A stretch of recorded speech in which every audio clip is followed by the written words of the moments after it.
नमस्कार, आप देख रहे हैं डॉक्टर साहिब, आपके साथ मैं हूं मुस्कान।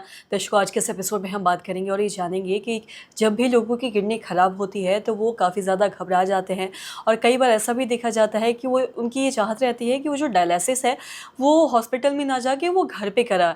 आज हम इसी बारे में तमाम जानकारी लेंगे और ये जानेंगे कि कितने प्रकार के डायलिसिस होते हैं और साथ ही साथ क्या घर पर करवाना सही है या नहीं।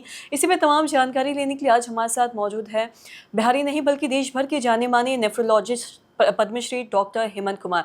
आपको बता दें कि इन्हें भारत के चौथे सर्वोच्च नागरिक पुरस्कार से भी सम्मानित किया गया है। सर नमस्कार, बहुत बहुत स्वागत है आपका। धन्यवाद। सर आपसे जानना चाहेंगे, जब भी देखते हैं किडनी किसी की अगर ख़राब होती है तो वो डर से भी काफ़ी ज़्यादा वो उनकी ये जो बीमारी बढ़ जाती है, कहीं ना कहीं जो डर है वो भी कहीं ना किसी भी बीमारी को काफ़ी ज़्यादा बढ़ाता है। कई बार उनकी चाहत रहती है कि वो बार बार डायलिसिस जाके हॉस्पिटल में ना कराए, घर पर करवाए। मैं आपसे जानना चाहूँगी, घर पर डायलिसिस करवाना कितना सही है या गलत, और क्या कुछ इसके एक्सपेंस इस बारे में थोड़ा बताएं। देखिए, डायलिसिस दो प्रकार की होती है। एक हीमोडायलिसिस जो मशीन से की जाती है, और दूसरी डायलिसिस होती है कंटिन्यूअस एम्बुलेटरी पेरिटोनियल डायलिसिस, जो घर में हो सकता है। पर इन दिनों हीमोडायलिसिस का प्रचलन विकसित देशों में और हमारे देश में भी, भारत में भी जो है, कुछ लोग घर में डायलिसिस मशीन वाली भी करने लगे हैं। तो दोनों ही प्रक्रिया में मरीज काफ़ी स्वस्थ रहते हैं, इसमें कोई बहुत चिंता करने की बात है नहीं।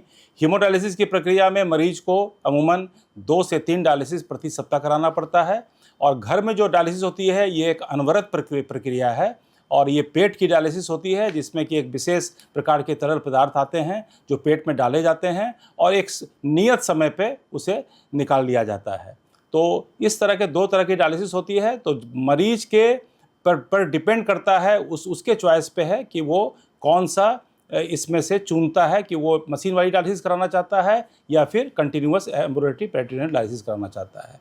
और जहाँ तक खर्च का सवाल है, वो हीमोडायलिसिस में औसतन करीब 30,000 रुपये महीने का खर्च आता है, और CAPD जो कंटिन्यूअस एम्बुलेटरी पेरिटोनियल डायलिसिस है, उसमें भी खर्च लगभग 30 से 35,000 रुपये का आता है।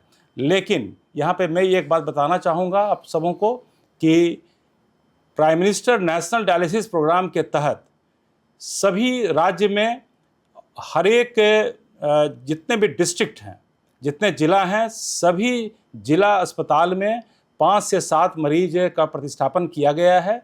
और उसमें जो भी मरीज राशन कार्ड जिनके पास उपलब्ध है और या जिनके पास आयुष्मान कार्ड उपलब्ध है, उनकी डायलिसिस फ्री में होती है, उनको 1 पैसे का भी भुगतान नहीं करना पड़ता है।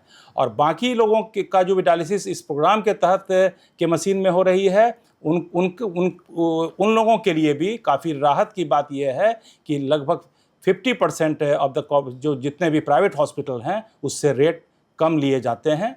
वो खर्च करीब 12 से 14,000 रुपया प्रति माह का आता है।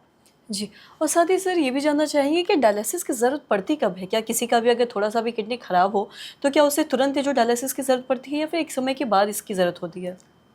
देखिए, क्रॉनिक किडनी डिजीज़ के 5 स्टेज होते हैं, जो ज़्यादातर लोग अब जान भी गए हैं इस बात को कि 5 स्टेज होते हैं। और जब मरीज 5वें स्टेज में पहुंचता है और जब उसकी किडनी उसके शरीर को सपोर्ट नहीं कर पाता और कुछ विशेष लक्षण होते हैं, जैसे कि लगातार वॉमिटिंग होना या होश में परिवर्तन आना, पैर में जो है क्रैम्प्स होना या बिल्कुल भूख नहीं लगना। सो ये सारे लक्षण हैं, और कुछ बायोकेमिकल पैरामीटर्स हैं। उस पैरामीटर्स को देख करके भी जो है हम लोग डायलिसिस के लिए पेशेंट को सेलेक्ट करते हैं, और वो पेशेंट फिर डायलिसिस डिपेंडेंट रहता है और अपना जीवन एक अच्छे क्वालिटी गुणवत्ता के साथ अपना वहन करता है जीवन का। जी सर, बहुत बहुत शुक्रिया तमाम जानकारी देने के लिए। तो आशा करते हैं दर्शकों की जो तमाम जानकारी है आपकी लाभदायक रही हो। तो आज के इस वीडियो में इतना ही। अगर आपने अब तक हमारे चैनल को सब्सक्राइब नहीं किया तो तुरंत कर ले, साथ ही हमारे फेसबुक पेज को लाइक करें। वीडियो देखने के लिए आपका धन्यवाद।